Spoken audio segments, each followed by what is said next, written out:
अपने हिंदू परंपराओं में क्या होता है? जो माँ बाप की जाति होती है, जो धर्म होता है, वही धर्म बच्चे का होता है। हाँ, बच्चा बाद में अपने स्व इच्छा से धर्म परिवर्तन कर सकता है। आज अगर जो मैकेनिक के पास गए, खेती वाले के पास गए, रिपोर्टर के पास गए, टेम्पो वाले के पास गए, ट्रक चलाने वाले के पास गए, रेडी वाले के पास गए, जगह जगह पे राहुल गांधी लोगों से जाति पूछते हैं। तो क्या राहुल गांधी जी, आप आपकी जाति कभी बताओगे? नमस्कार दोस्तों, मेरा नाम है गोपाल और आप देख रहे हो द सेकंड ओपिनियन। दोस्तों, जाति की बात जब हम करते हैं, जब गांधी घराने का इतिहास हम टटोलने की कोशिश करते हैं, तो हमें पता चलता है कि नेहरू जी पंडित थे। ठीक है, पंडित जवाहरलाल नेहरू ने कहा भी जाता था। ठीक है, उसके बाद उनकी बेटी इंदिरा गांधी, उनकी शादी हुई फिरोज गांधी से, जो जात तो अलग छोड़ दो, हिंदू भी नहीं थे। अब फिरोज गांधी हिंदू नहीं थे, इंदिरा गांधी जी हिंदू थे, मानते हैं।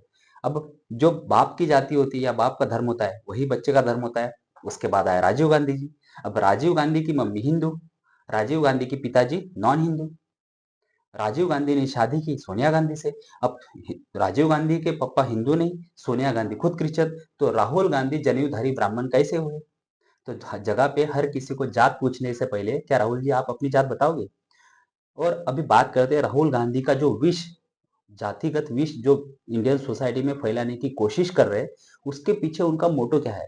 सबने राहुल गांधी की इमेज पप्पू जैसी बनाई है, लेकिन इसके पीछे एक इंटरनेशनल कट, इसके पीछे डिवाइड एंड रूल पॉलिसी किस तरह से चलाई जा रही है, वो मैं आपको बताना चाहता हूँ। अभी राहुल गांधी ने संसद में खड़े होकर बयान दिया। क्या बयान दिया? और जगह जगह पूछते भी है। अब केजरीवाल जी जो इंडिया अलायंस के उनके साथी है, उनसे भी पूछा कि केजरीवाल जी, आपके जो अधिकारी है उनमें एससी कितने हैं, एसटी कितने हैं, दलित कितने हैं, बैकवर्ड क्लासेस के कितने हैं? अब हमें बताइए गांधी राहुल जी, कि आपके आपके पार्टी का अध्यक्ष गांधी घराने का छोड़ के कौन रहा है? हाँ, आप बोलोगे कि खरगे साहब तो है, वो एससी कम्युनिटी से आते हैं, लेकिन खरगे साहब की आप कितनी रिस्पेक्ट करते हो, वो तो हमने देख लिया। जब उन्हें कैबिन के बाहर बिठा के अंदर डिस्कशन चल रहा था कि कौन से पार्टी के साथ अलायंस होगा या नहीं होगा। मनमोहन सिंह के साथ आपने कैसा बर्ताव किया, ये भी हम सब ने देख लिया। केसरी जी के साथ आपने कैसा बर्ताव किया, वो भी हमने देख लिया। और अगर आप जाति के बारे में इतना सीरियस हो, आपने एक एग्जाम्पल दिया कि तेलंगाना में 10% स्वर्ण है। आपने स्वर्ण जाति की तो बात नहीं की, लेकिन तेलंगाना में आपने बताया कि पिछड़ा, दलित, एससी, एसटी, ओबीसी, माइनॉरिटी मिला के 90% ऑफ द पॉपुलेशन है। बिल्कुल माना। लेकिन बची हुई 10% पॉपुलेशन स्वर्ण पॉपुलेशन है, मतलब स्वर्ण जाति से आती है। फिर भी आपने 90% जो लोग बैकवर्ड कास्ट में आते हैं, उनको छोड़ के जो 10% स्वर्ण कैटेगरी में, मतलब स्वर्ण जाति में आता है, उन्हीं रेवंत रेड्डी जी को चीफ मिनिस्टर क्यों बनाया? आपको मुस्लिम का वोट चाहिए, आपको दलित का वोट चाहिए, आपको आदिवासी का वोट चाहिए, आपको बैकवर्ड कम्युनिटी का वोट चाहिए, क्योंकि आप हर बार तो जातिगत जनगणना की बात करते हो। तो आपने रेवंत रेड्डी को चीफ मिनिस्टर क्यों बनाया? मतलब वो क्या होता है, मीठा मीठा गप गप और कड़वा कड़वा थू थू। मतलब आप करो, हम नहीं करेंगे। जब आपके पास चांस आता है, तब आप, आपकी जो सरकार जहां जहां बनी है, मतलब अभी बची कितनी जगह है, 3 जगह तो बची है, वो भी हिमाचल की सरकार कब गिर जाएगी आपको भी पता नहीं चलेगा। तो बची है 3 जगह पे। तो आप जातिगत जनगणना की जब बात करते हो, तो जातिगत जनगणना आप आपके स्टेट में क्यों नहीं करवाते हो? आप जातिगत जनगणना की बात पूरे इंडिया में करेंगे, लेकिन खुद का जो स्टेट है, जो आपके कंट्रोल में है, वहां पे जातिगत जनगणना नहीं करवाएंगे। अब एग्जांपल देता हूँ राहुल जी, आपका दोगलापन 2 मिनट में निकालता हूँ। देखिए, कर्नाटक की बात करते हैं, तो कर्नाटक में आपने जातीय जनगणना सिद्धारमैया जी जब मुख्यमंत्री थे तब करवाई, लेकिन उसकी रिपोर्ट आपने अब तक पब्लिश नहीं की। क्यों अब तक पब्लिश नहीं की? क्योंकि आपको पता है कि अगर रिपोर्ट पब्लिश कर देंगे, तो जो बाकी जाति है उनको भी आपको तवज्जो देनी पड़ेगी, उनको भी आपको वैल्यू देनी पड़ेगी। तो आपने उसकी रिपोर्ट, उसके आंकड़े अब तक सामने नहीं लाए। हिमाचल में आपकी सरकार है, कराओ जातीय जनगणना। तेलंगाना में आपकी सरकार है, कराओ जातीय जनगणना। लेकिन आप जातीय जनगणना वहां पे नहीं कराओगे, क्यों? क्योंकि it is against your political will. आपके पॉलिटिक्स को शोभा नहीं देती है चीजें। दूसरी बात आप करते हो अडानी जी की। अडानी को आप दिन रात गाली देते हो, अडानी अंबानी, लेकिन आपके स्टेट के जो चीफ मिनिस्टर है, वो अडानी को स्टेज पे बुला बुला के उनसे इन्वेस्टमेंट ले रहे। ये भी दोगलापन क्या है राहुल जी, आप जरा बताएंगे लोगों को? हाँ, हम समझते हैं कि आपका पहले पॉलिटिकल एक्यूमेंट कम है, आपको जबरदस्ती पॉलिटिक्स में घुसाया गया है, फिर भी आप अगर विरोधी पक्ष नेता हो, तो आपको ये चीज पता होनी चाहिए कि संसद में अगर आप कोई आरोप लगाते हो, तो उसका ऑथेंटिकेशन आपको देना पड़ता है कि नहीं राहुल जी? हाँ, भले ही आपके पास हो ना हो मुझे पता नहीं, लेकिन देना पड़ता है। तो आपने आज तक क्या ऑथेंटिकेशन दिया है?